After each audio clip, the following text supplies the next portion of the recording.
Servus zusammen, der wieder schauen wir uns ein Einhell TPCI 18220 Li bürstenlos an. Das ist ein neuer Schlagschrauber von Einhell mit der Innenvierkantaufnahme und ja, Links-Rechts-Verstellung tadellos, steht jetzt Einhell Professional oben. Ja, das sind halt die neuen besten Geräte von Einhell.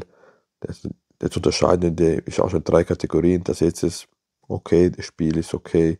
Ich meine, zum Bohren wird man den nicht verwenden, sondern zum Schrauben. Dann verwendet man auch nicht 30 cm lange Bits. Das ist leider bei jedem Schlagschrauber so. Das ist leider kein Akkuschrauber, der das macht.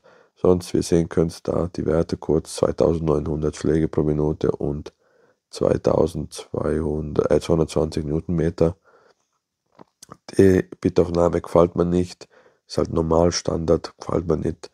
Wenn man die andere normal in der Hand gehabt hat, dann will man sowas eigentlich gar nicht mehr benutzen. Es ist eigentlich okay. Also natürlich ist es nicht schlecht. Wenn man nicht 10-mal am Tag die Bits wechselt, dann ist es auch wurscht. Aber natürlich gibt es bessere Bitaufnahmen, eine Standard-Bitaufnahme halt, wo man eben eigentlich das zweihändig bedienen muss. Ist aber nicht schneller, nicht viel schneller. Also ist nur praktischer, wenn man es mit einer Hand bedienen kann. Aber ja, will nicht zu viel meckern. Schauen wir uns die Lautstärke an und die Drehzahl.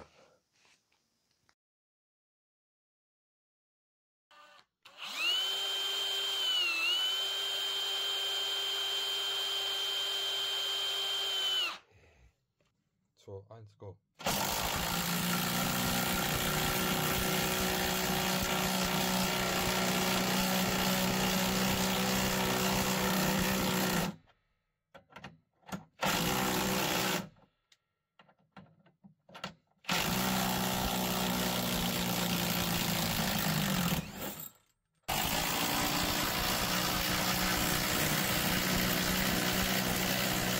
So, da seht ihr den alten TPC 18210. Wir sehen können, es braucht er deutlich länger.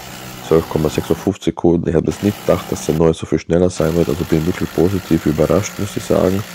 Also ich habe gedacht, es wird ein minimaler Unterschied sein oder dass der alte besser sein wird. Aber wir sehen können, hat der Einhell wirklich deutlich nachgelegt. Also es ist nicht wenig. Ich glaube, das sind mehr als 10 Newtonmeter mehr. Natürlich das maximale Drehmoment könnte ich messen. Ich will es aber ehrlich gesagt nicht messen, weil wenn ich das bei jedem Schlagschrauber mache mit der Vierkantaufnahme, gehen wir bei den Tests, glaube ich, 200 Steckschlüsselsätze kaputt. Und auf das habe ich ehrlich gesagt keine Lust. Weil ich meine, ich könnte maximal Drehmoment testen, aber eigentlich geht es ja nicht. Also es geht natürlich ums Drehmoment. Sieht man aber ganz besonders stark bei der 16er Schraube dann. Alles darunter natürlich auch, ist natürlich auch genug Drehmoment, weil je mehr Drehmoment der Schlagschrauber hat, desto länger bleibt er also desto weniger spürt man die Schläge und desto schneller geht die Schraube rein. Aber natürlich auch die Drehzahl ist wichtig. Aber wir sehen können, es ist ja relativ gut dabei. Wir schauen uns nachher die Tabelle an. Die ist auch ganz gut, das gefällt mir wirklich super. Ja, 16x200 habe ich verzweifacht die Geschwindigkeit, weil eben, ja, 36 Sekunden für 16 cm. Das heißt, er wäre auch schneller. Da ist er auch deutlich schneller als der TPCI, heißt also Daumen nach oben. Einer hat ein wirkliches Upgrade gemacht. Ja, man dachte, es wird ein großes Upgrade, es ist doch deutlich mehr als gedacht und dafür gibt er Daumen nach oben. Schauen wir uns an der Tabelle an, wie es sich dann gegen die anderen Maschinen schlägt und das machen wir gleich mal.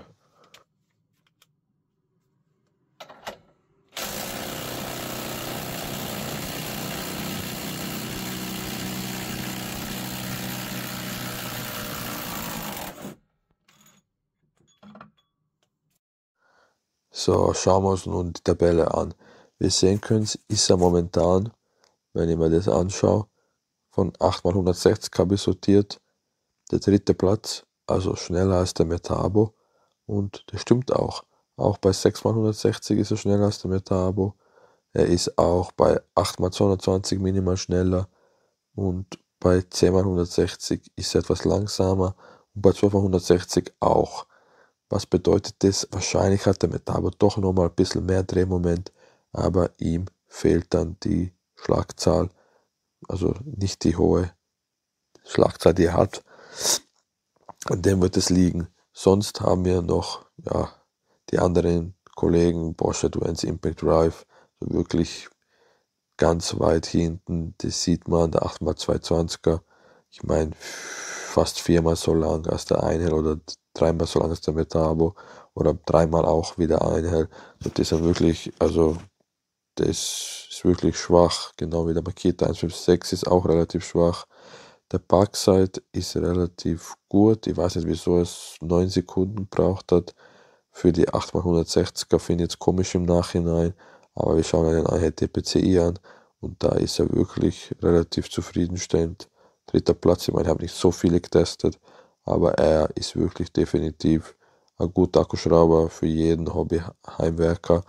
Ja, das Gewicht passt, der Preis ist ja mit 100 Euro doch ein bisschen teurer, kostet das Doppelte wie der 18.1, also wirklich überlegen, braucht man die Leistung, die Geschwindigkeit, sonst nimmt man den 18.1, der wird auch viele Aufgaben meistern. Also wie schon gesagt, 18.1 oder den Parkside, der wird auch mehr als genug Aufgaben meistern, weil der Parkside ist auf jeden Fall ja, stärker eigentlich als der Einhell, ist auch ungefähr auf dem gleichen Niveau wie der 18.1. Kita 153 ist auch ungefähr auf dem gleichen Niveau. So, wer für wenig Geld was haben will, kann D3 nehmen von jedem System, je nachdem was er will. Metabo kostet dann 100er, 120, der Einhell auch. Oben seht ihr es natürlich unschlagbar Flex und der Milwaukee. Ich sehe jetzt ja, also der Flex ist schon gut, der Milwaukee ist ganz knapp dran, aber Flex ist halt nochmal eine Liga höher, weil einfach wunderschön. Also der Flex ID Viertelzoll 18 ECHDC ist wirklich ein unglaubliches Gerät. Wer den haben will, ist natürlich auch unten verlinkt. Alle Schlagstaufen sind unten verlinkt. Wenn ihr was über Amazon bestellen wollt oder den Kanal unterstützen wollt, dann verwendet den Link unten. Danke für jeden, der es macht. Danke für jeden, der schaut. Kommentar da alles, Abo da alles, Daumen nach oben. Servus, danke und ciao.